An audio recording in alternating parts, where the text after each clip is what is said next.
Modulação epigenética. Um termo antes só conhecido por quem trabalha com a área de genética, de repente caiu na boca do povo. Isso aconteceu depois que uma blogueira fitness comentou sobre um assunto em uma entrevista para achar, no mínimo, polêmica. Bom, eu sou a professora Renata Machado Pinto, sou médica endocrinologista infantil, fiz mestrado em genética e doutorado em ciências da saúde, mas com a tese também na área de genética. E com esse vídeo e os próximos eu vou explicar para vocês de forma simples sobre esse assunto que está dando o que falar. E infelizmente não é verdade, como disse a blogueira, que com a modulação epigenética a gente conseguiria zerar doenças genéticas. Isso seria maravilhoso, mas não é possível. É claro que estilo de vida, dieta, exercício, sono, o estresse sob controle, etc., tudo isso interfere no aparecimento de doenças e modulam doenças, mas a gente não consegue zerar doenças genéticas. Existe diferença de genética e epigenética. Então vamos lá. Genética é uma coisa mais conhecida do grande público, tem a ver com a molécula de DNA, e a gente estuda no ensino médio, né? Tem onde a molécula de DNA fica enroladinha no núcleo, ela tem ali os nossos genes, que vão dizer se eu vou ter maior ou menor propensão a doenças, características gerais, cor de olho, estatura, uma série de coisas. A gente tem essa noção do projeto Genoma, ok. Quando a gente fala doença genética, geralmente se refere ao quê? A um problema em um único gene, às vezes é um par de bases, né? Lembrando que o DNA ele é uma molécula comprida e que tem várias bases representadas por letras do alfabeto. Se você troca uma, dependendo do que acontece com essa troca, você pode ter uma doença.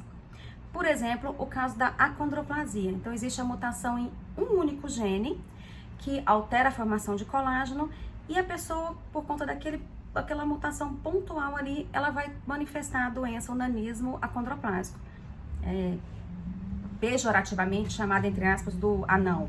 Não existe o que fazer para você não manifestar a doença se você tem aquela mutação. Esse é um exemplo que é bastante conhecido, mas existem outras doenças dessa forma. Mas a grande maioria das doenças, ela não é, entre aspas, genética.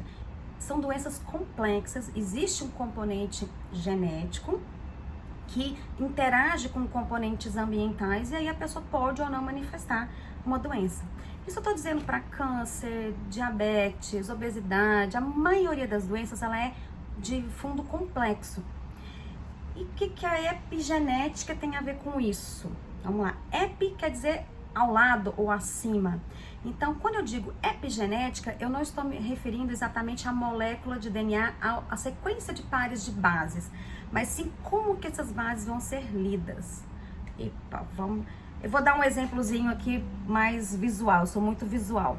Então, vamos pensar que a molécula de DNA, ela é uma fita dupla, com um cadarçozinho, e essa fita dupla, ela se enrosca nela mesma, e vai se enroscando nela mesma várias vezes. Então, na verdade, o DNA ele fica no núcleo, tipo isso aqui, essa coisa enroscada.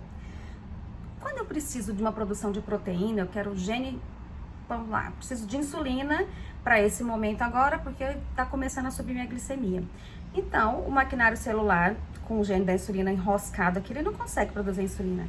Eu preciso de ir lá, desenroscar, mostrar, olha, maquinário celular, leia essa sequência aqui, com a fita abertinha, o maquinário celular lê e vai produzir insulina.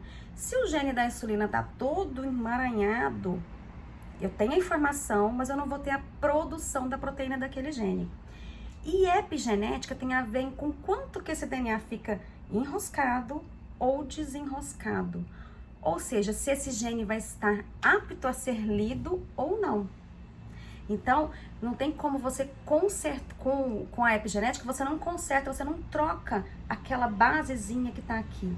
Mas você deixa ela mais ou menos fácil de ser lida. Isso é a epigenética. E sem dúvida, gente, a alimentação saudável é super importante e os outros hábitos de vida, mas não vai alterar a sua sequência de DNA. Pode alterar como esse DNA é lido. Isso a gente acontece na vida inteira, mas existem algumas fases que são mais sensíveis a essa modulação epigenética, que são as fases dos 1000 dias ou 2200 dias da criança, que vai ser conversa para um próximo vídeo. Nos próximos eu vou fazer slide mesmo, mostrar esse DNA, mostrar como isso acontece. É uma área nova, é uma área fantástica, maravilhosa, mas não tem superpoderes. Infelizmente a gente não zera a doença genética. Um abraço para vocês e até o próximo vídeo.